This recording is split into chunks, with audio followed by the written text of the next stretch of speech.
When playing Apex, one thing that is hidden but you need to have down to perfection is your settings. Especially for new players, this part of the game can seem challenging, but don't worry, that's what I'm here for today. Yo, what's up, it's Dominate. I hope you're having a fantastic day and welcome back to the channel. Today we're going over Apex Legends settings that you need to have to dominate Apex Legends this season. If you find anything from today's video useful, then please do drop a like. Also, don't forget to subscribe to have a chance to win my next subscriber shout out just like this person has. Anyway, on with the video. Starting us off is changing your resolution. If you have never changed your video resolution before, you will be defaulted onto 1920 by 1080, but you can change this. You can actually change this, and if this is something that you're up to, changing your resolution to 1600 by 900 will make your screen stretched. This is my personal favourite resolution other than the default, as it actually makes enemy hitbox look bigger, and it also feels like it's easy to hit people. It doesn't actually change your aim, it just makes it feel better, which may make you a better player overall. To go with this, I love to use a hollow sight as I feel like it's easier to hit people. The reticle feels bigger and allows me to hit more shots. I don't actually have to use this res, and most recently I haven't, and I can still hit shots on both, but if you're new to the game, this may be a setting that you may consider. Next up is your sensitivity.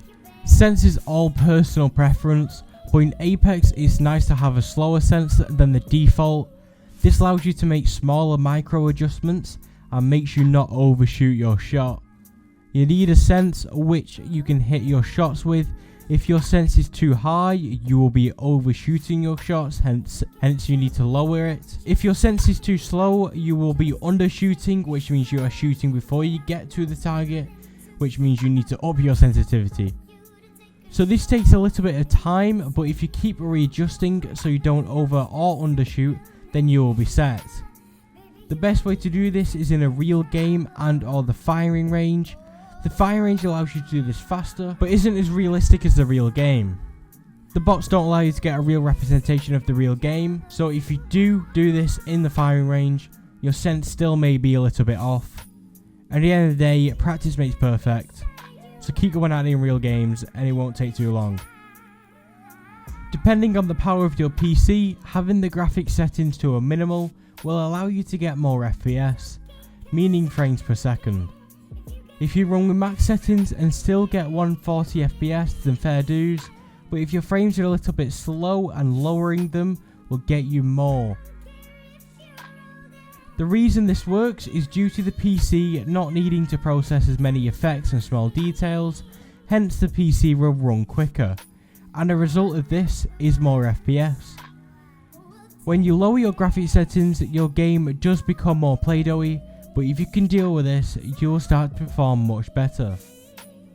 A lot of pros play with low settings as they want to squeeze as much FPS as possible out of the game to give them the upper hand. Allowing them to see more frames than the enemy can lead to a game-changing decision.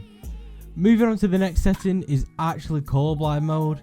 Now yes, Colorblind mode is made for colorblind people to be able to see differences between different rarity of loot, team and enemy players, etc. But anyone is able to use this setting. Me personally, I am not colorblind, but it does help me see enemy players better as well as high tier loot. The colorblind mode that I love to use is this one. No, I am not going to try and pronounce it. As I said, it allows me to see enemy players better, but one thing that I love is that it changes the colour of the reticle. The reticle being red can blend onto enemy players, but a strong yellow is really nice. It's nice on the eyes compared to angry red, and it also won't blend into any sort of background. Apex skins are very over the top and colourful, and so red can easily blend, but I am yet to see a skin the same colour of this reticle. Let me know if I'm wrong. Now you can try out all the different modes and test out which ones are better for you, and please let me know which one is your favourite in the comments down below. Moving on to my final Apex Legends setting, which is actually my personal favourite, which is changing your pickup bind to scroll wheel. This is so effective, and just look how fast I am picking up this ammo and weapons. This setting is especially good for the very beginning of the game, as trust me, if you get good with this, 99.9% of the time you will pick up the weapon first before anyone else. This is great for when someone else lands at the exact same spot as you. Looting as a whole becomes so much smoother and feels a lot more natural. For me, it changed my whole experience. As I said, it feels so much smoother. You spend less time looting and more time in the fight, which is what you want in Apex. I feel like looting takes too much time, and with this setting, the time is reduced massively. That's going to call it for today's video. As always, if you did find any of this interesting or useful, then make sure to drop a like. If you enjoyed this video, then you will like the rest of my Apex videos. I'll have my playlist linked down in the description below. That's all from me today, so once again, it's been my pleasure, and I'll catch you guys in the next one, in a bit.